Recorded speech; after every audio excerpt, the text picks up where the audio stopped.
कब, कहाँ, कैसे लगाना बहुत जरूरी होता है, क्यों? इन्हीं चीज़ों से हमारे प्रश्नों का जो जवाब मिलता है। एक बार राजा ने एक धर्म आयोजन कराया और लंगर की व्यवस्था भी की। पूरा साजो सामान संत महात्माओं के आदर में जो भी हो सका राजा ने कराया। अब जहां एक बैठने का निश्चित स्थान था, वहां पे राजा ने कुर्सियां भी काफी डाली थीं और पीछे कालीनें भी बिछा दी थी। यदि कुर्सियां कम पड़ेंगी तो कालीनों पे बैठ जाएंगे। तो भिन्न भिन्न स्थानों से, दूर दराज देशों से, क्षेत्रों से चल करके बहुत सारे महात्मा संत,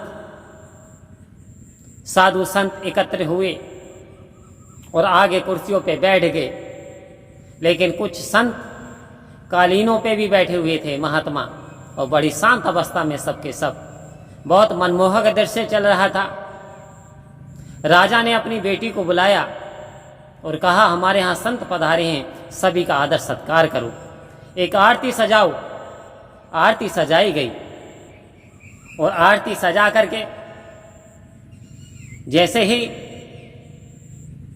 राजा की बेटी आगे बढ़ी तो सबसे पहले वाले जो बैठे थे कुर्सी पे, पहली पंक्ति में जो लाइन थी, सभी बड़े खुश होने लगे। उनके समीप होकर के जैसे ही लड़की गुजरी तो उस लड़की ने राजा की उनकी आरती नहीं उतारी, ना पहली पंक्ति की ना दूसरी पंक्ति की। ऐसी पंक्ति बाई होते हुए वो आगे बढ़ती चली गई। अब यहाँ तो बड़े से बड़ा मठाधीश, बड़े से बड़े संत यहाँ पे बैठे हुए थे, जिनके खूब सारे नाम थे, समाज में ख्याति फैले हुई थी। लेकिन लड़की के व्यवहार को देख करके राजा को भी बड़ा आश्चर्य हुआ। मैंने तो मान सम्मान के लिए कहा था, आखिर ये लड़की कर क्या रही है? लड़की धीरे धीरे कुर्सियों के पास से समीप से गुजरती हुई और उस स्थान पर जा पहुंची जहां कालीन पर ये जो बैठे थे साधु संत महात्मा बैठे हुए थे। अब लड़की वहां पहुंच चुकी थी। लड़की ने एक एक करके सबकी आरती उतारनी शुरू कर दी। आरती उतारती गई, आरती उतारती गई।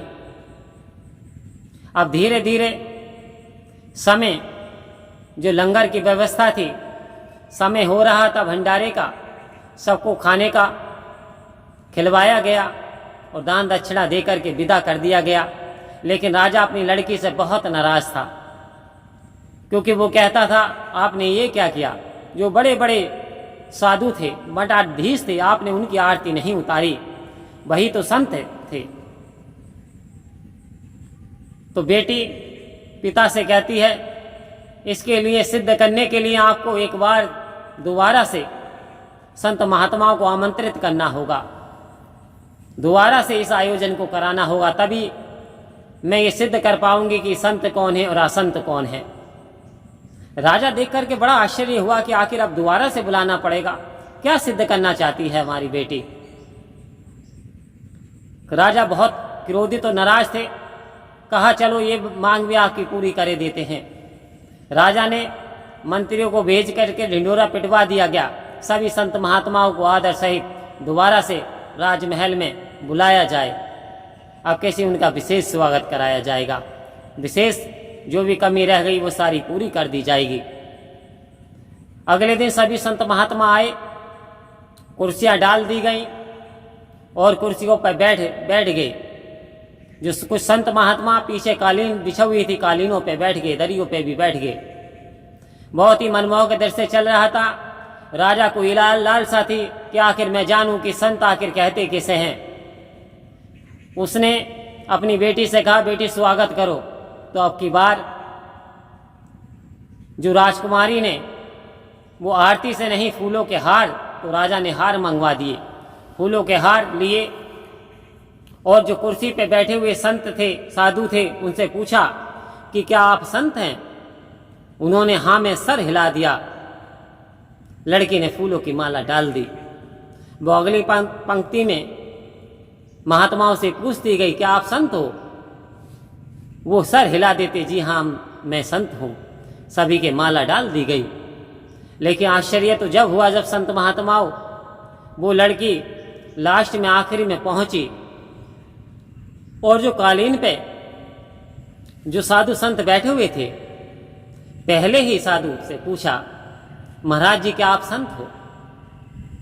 तो वो जो साधु हाथ जोड़ करके खड़े हो गए, कह रहे ना जी मैं संत नहीं हूं, संत तो ये मेरे बगल वाले जो पास में बैठे हुए हैं ये संत हैं। और वो एक ऐसा कह करके बाहर चले गए। अब लड़की दूसरे वाले साधु के पास आती है, उनसे पूछती है क्या जी आप संत हो? वो हाथ जोड़ते हैं और कहते हैं ना जी मैं संत नहीं हूं, संत तो ये है जो मेरे पास में बैठे हैं। और ऐसा कहकर वो भी बाहर चले गए।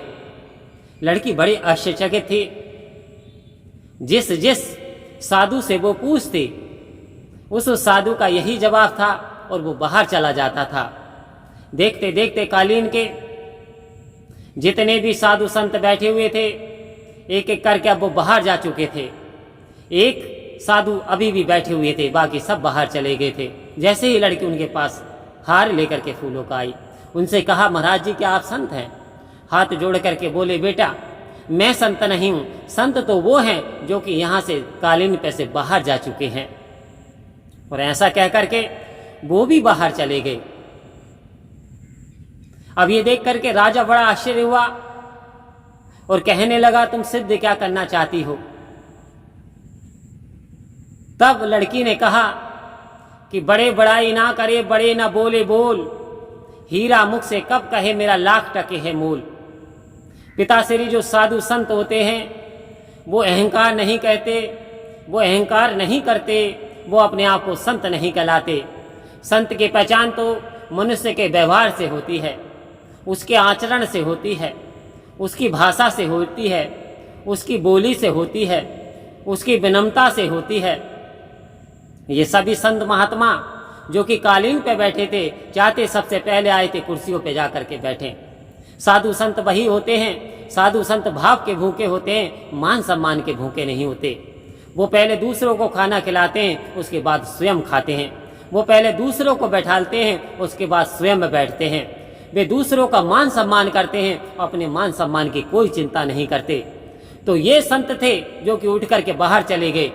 और जो अपने मुंह से तारीफ करता है, जो अपनी बड़े बड़ाई करता है, जो अपने मुंह से अपने आप को संत कहलाता है, वास्तव में यदि उसमें विनम्रता नहीं, सहनशीलता नहीं, तो पिताश्री वो संत नहीं है। आओ संत महात्माओं परम प्यार से बोलिए धन्यकार जी।